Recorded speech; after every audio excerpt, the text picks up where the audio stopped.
Morning, it's about 8:40 and heading out to deliver 4 computers. Luckily, I only have to go to Stovall, which is actually just a little bit further than going into Oxford, so that works for me. I've got 2 desktops for one customer and 2 laptops for another. So the desktops were, one had a bad CMOS battery. Cannot see where I'm going. One had a bad CMOS battery, the other had some kind of file system corruption.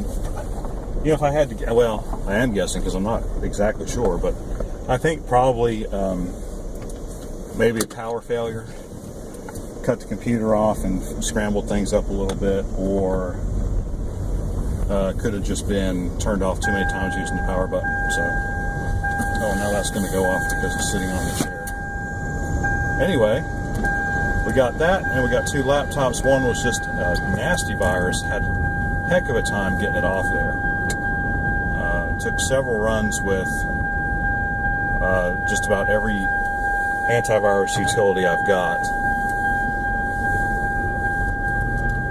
And the key that it wasn't quite clean is I could load Malwarebytes and run it, but it would not update. Every time it tried to update, it would fail and just quit.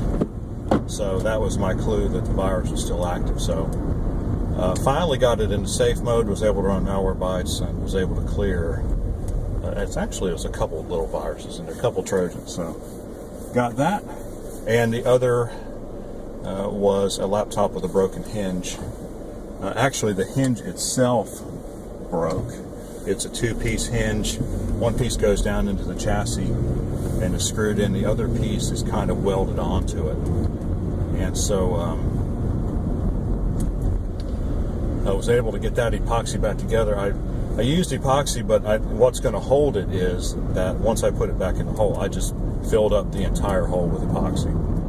And so even if the epoxy joint between the 2 pieces of metal doesn't hold, that like cocoon of epoxy is going to hold everything together. It's never going to come back out. Of course, it's never going to come back out, and that's that's the only drawback about using epoxy. But you'll still be able to change a screen. You'll still be able to do just about anything else you want to do except take that hinge out. So, and seeing as it's a computer that was made back in 2008, I think that's a pretty safe trade-off.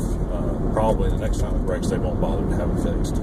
So anyway, that's where we're heading this morning, and then heading down to my youngest son's house. He and his wife got a new apartment and a new couch. So they're excited to have us. We're excited to go. So that's what we're going to do later. But anyway, just a little insight into my day on a Saturday. And it's kind of a typical day, except the typical day I usually have more places to go. But anyway, if you like our videos, please like and subscribe. We appreciate it when you do. And we'll talk to you on the next one.